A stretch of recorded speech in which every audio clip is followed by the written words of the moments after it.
My name is Michael, and I worked as a park ranger for almost 12 years. I knew every trail on that mountain better than I knew the streets of my own town. I knew where the ground softened after rain, where the wind always picked up near dusk, where radio signals weakened, and where they never failed. That afternoon felt normal. I was stationed at the ranger cabin near the main trailhead. A group of young hikers had passed by earlier that day. Nothing unusual. Light backpacks, loud laughter. The kind of confidence people have when they underestimate how quickly daylight disappears in the mountains. They told me they were heading to the summit and would be back well before dark. I watched them disappear into the trees and returned to my routine. About 6 hours later, the radio crackled. It wasn't a clear distress call. No one said, "We need help." It was fragments, broken words, cut-off sounds, lost, getting dark, don't know where, then silence. I tried responding, asked them to repeat, switched channels, adjusted the volume. Nothing. My first instinct was to call for backup, to notify the next ranger coming on shift, to follow protocol. But I hesitated. I knew that trail like muscle memory. I had walked it hundreds of times. If someone was just tired or disoriented, I could reach them quickly, help them turn around, and still be home in time for dinner. So, I left a short message on the desk, clearly visible. Received possible call from hikers on Summit Trail. Went to check. Should return before dark. It wasn't the first time I'd done that. I took my walkie-talkie, my flashlight, my compass, and stepped onto the trail. The entrance looked exactly the same as always.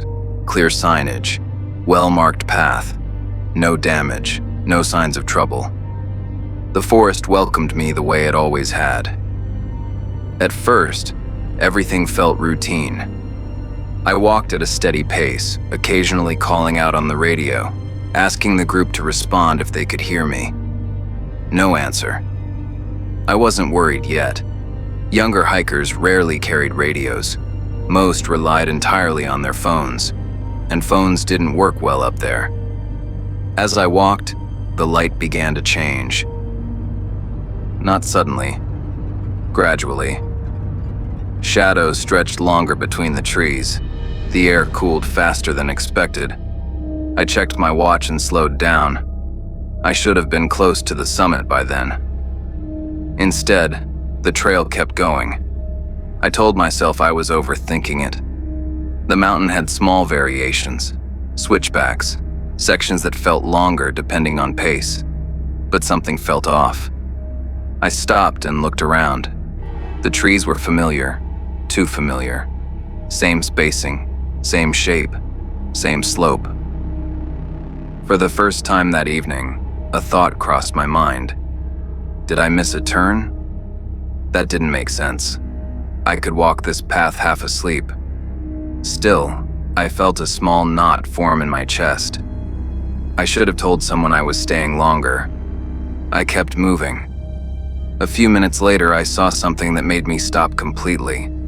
A fallen tree. It lay across the trail at an angle, its bark dry, branches snapped and gray. I remembered stepping over it earlier. Very clearly. That shouldn't have been possible. I checked my compass. It pointed exactly where it should. North was north. South was south. Everything looked correct. But when I stepped past the tree and continued forward, the trail curved slightly. And there it was again. The same fallen tree. Same angle. Same broken branches. My stomach tightened. I stood there longer than I should have, trying to rationalize it. Trails loop. Forests repeat themselves. Your brain fills gaps when you're tired.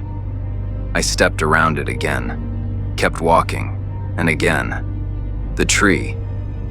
That's when I tried the radio more urgently. I called the hikers, nothing. Then I called the ranger station, no response. That's when something else hit me. The hikers wouldn't even know how to use a walkie-talkie.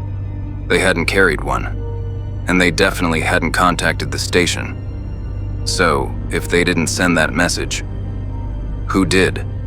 They were the only people I had seen all day, and I had been alone at the cabin for 6 hours after they left. My phone was useless. No signal, no bars, just a dark screen reflecting my own face back at me. The light was fading fast now. I felt thirsty, then hungry, then tired in a way that settled deep in my muscles. I realized how careless I had been. I sat down on the log, the same fallen tree I was now sure I'd passed several times, and rested my elbows on my knees. I turned on my flashlight and aimed it at the ground, and that's when I noticed something that made my breath catch. There were no footprints, not mine, not the hikers. The dirt looked untouched, not packed down, not scuffed, not even displaced. No broken twigs, no compressed soil, no drag marks where boots usually catch on loose roots. I knelt down and ran my fingers across the ground. The top layer was dry, but just beneath it, the soil was damp, the kind that always holds a print. I had walked that section over and over. There should have been dozens of overlapping boot marks, heel strikes, toe slides. There were none. I lifted the flashlight again, and that's when I noticed the shadows weren't behaving the way they should. They weren't stretching with the trees or shifting with the slope. They were sliding, moving slowly across the ground, against the direction of my light. There was no wind. The branches above me were still. But the shadows thickened anyway, pooling in places where darkness shouldn't gather. It felt less like the forest was getting darker. At first, I told myself it was just my imagination. I almost laughed at the thought. A grown man, a park ranger, afraid of the dark in a forest he'd walked 1,000 times. I pictured how ridiculous it would sound later, how the others would look at me if they knew I'd frozen up over shadows and nerves. So I tightened my grip on the flashlight and forced myself to keep looking. Then, I froze. I couldn't understand its shape at first. My eyes kept trying to make it human, too tall, too thin. Proportions that didn't settle no matter how long I stared. My hands were shaking now. It wasn't walking. Its feet never touched the ground. It drifted toward me, like the air itself was carrying it. Its arms began to rise, not quickly, not aggressively, just enough to reach. And something dark slid down from them, catching the edge of my flashlight. Thick, wet, moving against gravity. Blood. I watched a single drop separate and fall. It hit the ground at my feet, darkening the dirt instantly. And in that exact moment, I felt it. Not a touch, not a breath, but the unmistakable pressure of something standing too close. I don't believe in ghosts. Never have. But this thing didn't move like anything alive. My body refused to respond. I wanted to run, but my legs wouldn't obey. My lungs locked up. As it closed the distance, I shut my eyes and screamed. And then, someone was shaking me, calling my name over and over, their voice cutting through the dark. I opened my eyes. Light flooded in from every direction. Flashlights, multiple beams crossing above me, voices speaking at once. Rescue. I was lying on the trail, disoriented, my clothes soaked with sweat. The night ranger crouched beside me, concern written all over his face. The figure was gone. They'd told me the hikers had exited the forest shortly after sunset, completely unharmed. They said they never sent any message, never got lost, never needed help. When I told them what I had seen, they exchanged looks but said nothing. I pointed to the fallen tree. It wasn't there. The path was clear. The tree stood upright nearby, healthy, solid, covered in green leaves. No dry branches, no sign it had ever fallen. The ground around us was full of boot prints, mine, the rescue team's, clear as day. One of them handed me a bottle of water. My hands were still shaking so badly that I spilled some of it down my jacket before I managed to drink. Someone asked if I could stand. I nodded. As I pushed myself up, the world tilted slightly. I steadied myself, took another breath, and that's when I reached for my compass, realizing it had slipped from my hand earlier. Next to it on the dirt was a single drop of blood. I stared at it, my mind finally catching up with what my body had already decided. I knew then. I hadn't been dreaming. I hadn't imagined any of it. Whatever I saw out there had been real. When I said that out loud, one of the rescue team exchanged a glance with the others and shook his head gently. He told me it was probably from the scrape I'd gotten earlier. "Your elbow," he said. "You're bleeding a bit." I looked down. There it was. A thin line of blood running along my elbow, dark against my skin. Fresh. Real. I nodded because that explanation worked, and I was too exhausted to explain it, or to argue about it, anyway. I never went back to work after that. The idea of stepping into the forest again still terrifies me. Nights are worse. Every shadow feels heavier than it should, as if it's doing more than just following the light. And sometimes, I see the shape again. I keep telling myself that one day the fear will fade, that time will soften it, but it hasn't. And even now, all these years later, it still scares me the same way it did that night on the mountain. I was already tired before anything went wrong. That's important to say because exhaustion changes the way you make decisions. It narrows your thinking, turns problems into simple equations. Warm or cold, inside or outside, now or later.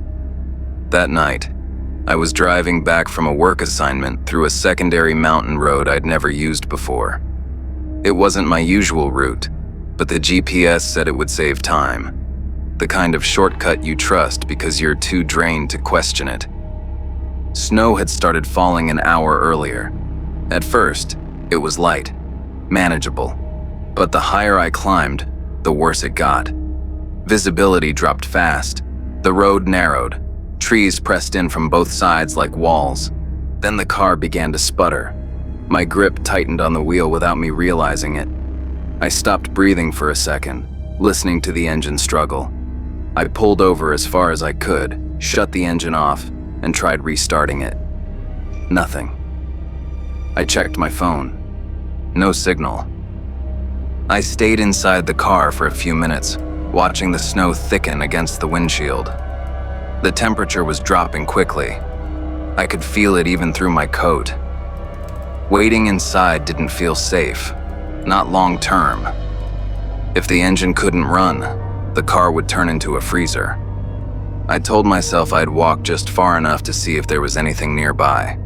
A service road, a cabin, anything. There was still some light left. I grabbed my jacket, locked the car out of habit, and started walking. The cold was sharper than I expected. It cut through layers fast, biting at my fingers, my ears, my face. Snow soaked into my boots within minutes.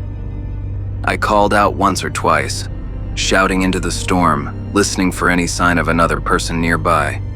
No response. The road stretched on, silent except for the wind pushing snow sideways. Then I saw it. A structure, set back from the road, half hidden by trees. A small cabin, old but intact. Smoke wasn't coming from the chimney, but the place looked solid. Real. Relief hit me so hard it almost made me dizzy. I knocked on the door. Nothing. I knocked again, louder this time. Called out, waited. Still nothing. I circled the cabin, slipping once on packed snow. No lights, no movement, no car outside. By then, my hands were numb. My clothes were damp. The idea of standing outside any longer felt dangerous. I made a decision I never would have made if I weren't cold. I forced the door. The lock gave way easier than I expected. Inside, the air was stale but warmer than outside. Dry. Safe. There was furniture, old but usable. A wood stove, stacked firewood. Blankets folded on a bed in the back room. No signs of anyone living there recently, but enough supplies to suggest people had at some point. I didn't hesitate. I lit a fire, fed it slowly, watching the heat creep back into my hands. I stripped off my wet jacket and boots, wrapped myself in one of the blankets and sat near the stove. For the first time in over an hour, I felt like I might be okay. That's when the door opened. I felt my stomach drop, and for a second, I couldn't move. I didn't hear him approach. A large man stepped inside and closed the door behind him. He was tall, broad, heavy in a way that made the small space feel smaller. I jumped to my feet immediately. "I'm sorry," I said, hands up. "My car broke down. I didn't know anyone was here." He didn't respond. I tried again, slower, louder. Nothing. He looked at me briefly, then past me, as if I were furniture. His eyes were flat, uninterested. I wondered if he didn't speak English, or didn't understand me at all. He walked past me into the back room and changed his clothes. I could hear fabric moving, boots hitting the floor. When he came back, he sat near the fire, close enough that I could feel his heat, still silent. The minutes stretched. My stomach growled, but I didn't say anything. He hadn't offered food, hadn't acknowledged me. The cabin felt divided, like an invisible line had been drawn between us. Eventually, my phone buzzed. 1 bar of signal. I stepped aside and called roadside assistance immediately. The call cut in and out, but I got enough through. They told me crews couldn't reach that road until the storm passed. I thanked them and hung up. When I looked back, the man was watching me. Not angry, not curious, just watching. I don't remember deciding to sleep. I just remember the fire, the warmth, and my body finally giving in. When I woke up, it was morning. Gray light filtered through the window. The fire was out, and the man was gone. I stepped outside. The snow had eased. My phone vibrated in my pocket. A delayed message finally came through, confirming that the service truck had reached the location I'd given them, the spot where my car had broken down the night before. 2 men were already working on it. Relief washed over me. As they checked the engine, one of them spoke casually. "Police were around earlier," he said. "Found a body not far from here. Woman." My stomach tightened. "What happened?" I asked. "Looks like a homicide," he said. "Big guy they're looking for. Dangerous." I froze. He kept talking, almost casually. Said the man had been seen wearing a big red winter hat and a green coat. It was the man from the cabin. I went to the police as soon as I could and told them everything. They searched the cabin later that day. They didn't find much. No fingerprints, no signs of struggle. Outside the cabin, not far from the back wall, they found the knife, the one used to kill the woman. It had been partially buried in the snow, close enough that it couldn't have been there by accident. They said it was likely dropped during his escape.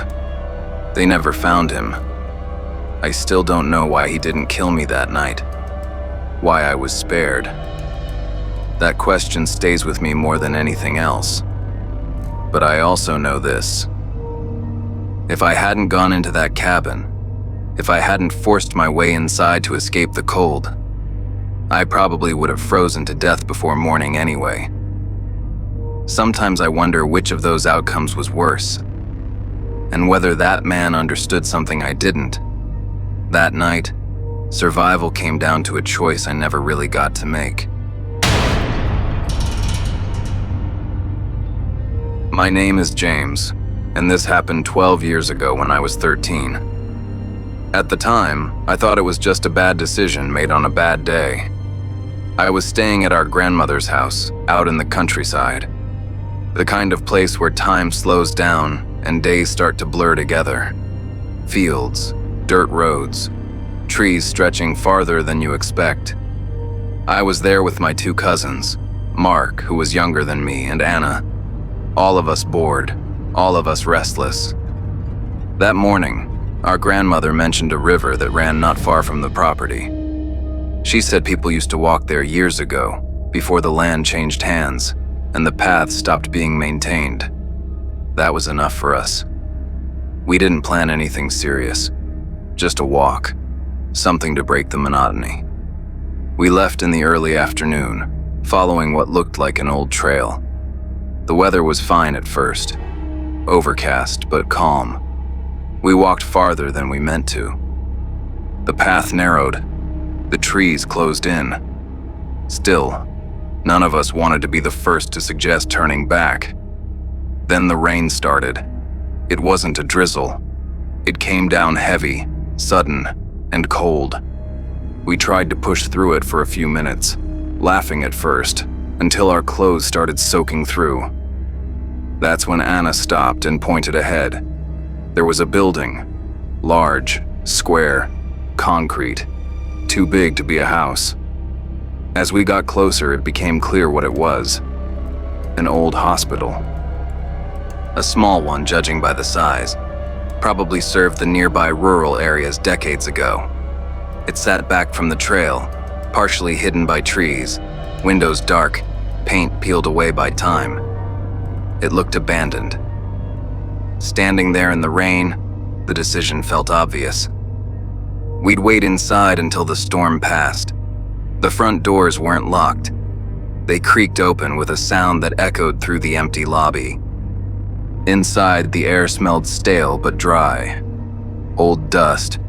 Something faintly chemical, like cleaning products that hadn't been used in years. The place was still intact.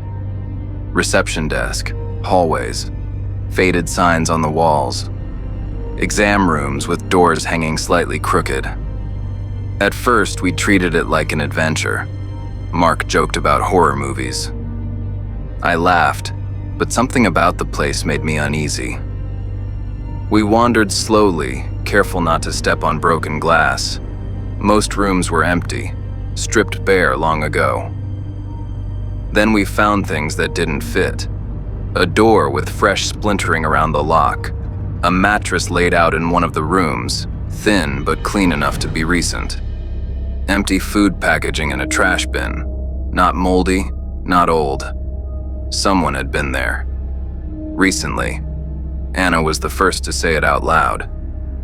I think we should leave. Outside, the rain had gotten worse. Visibility had dropped to almost nothing. The trail we'd followed was already starting to disappear under mud and runoff. Staying outside felt dangerous. Staying inside suddenly felt worse. We tried calling for help. No signal. My phone showed one bar for a moment, then nothing. Anna's was the same. Mark tried texting. Messages failed. I tried calling our grandmother. The call rang. That should have been reassuring. It wasn't. No one answered. We moved back toward the main hallway, instinctively grouping together. That's when we noticed the first real change. A door that had been open earlier was now closed. We were sure of it. Mark laughed nervously, said one of us must have shut it without noticing. But none of us admitted to it. The rain continued pounding the roof. We turned around, and that's when we saw him. A man standing a few feet away, half hidden in the shadows of the hallway. At first glance, he looked homeless, wearing torn, dirty clothes, a thick, unkempt beard, his face smeared with grime. He smiled at us, not friendly, not surprised. He grinned wide enough to show yellowed teeth. That was enough. We ran. Straight out of the building, back into the rain, not stopping to think, not caring where we were going. I ran harder than I ever had in my life, my lungs burning, my shoes slipping in the mud. I didn't look back even once. It was only after several seconds that I realized something was wrong. I was alone. Mark and Anna weren't behind me. Panic hit instantly. I turned around and ran back. I found them a short distance from the hospital. Anna had tripped and fallen, twisting her foot badly. She could barely put weight on it. Mark was beside her, trying to help her stand, rain pouring down on both of them. I didn't think. I just moved. I put her arm over my shoulder, then switched sides so she could balance better. Mark stayed close, supporting her from the other side. We moved slowly, slipping more than once, soaked to the bone, terrified he might come after us. But he didn't. We made it back to our grandmother's house just as night was settling in. We told her everything.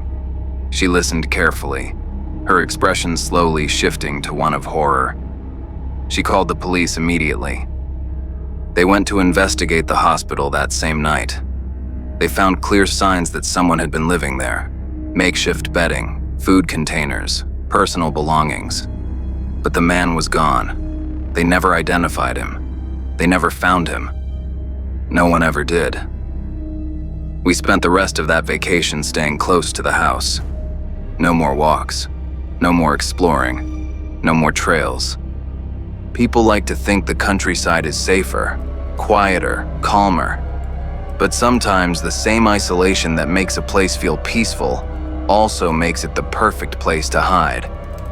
And that's what scared me the most. Out there, you're relaxed.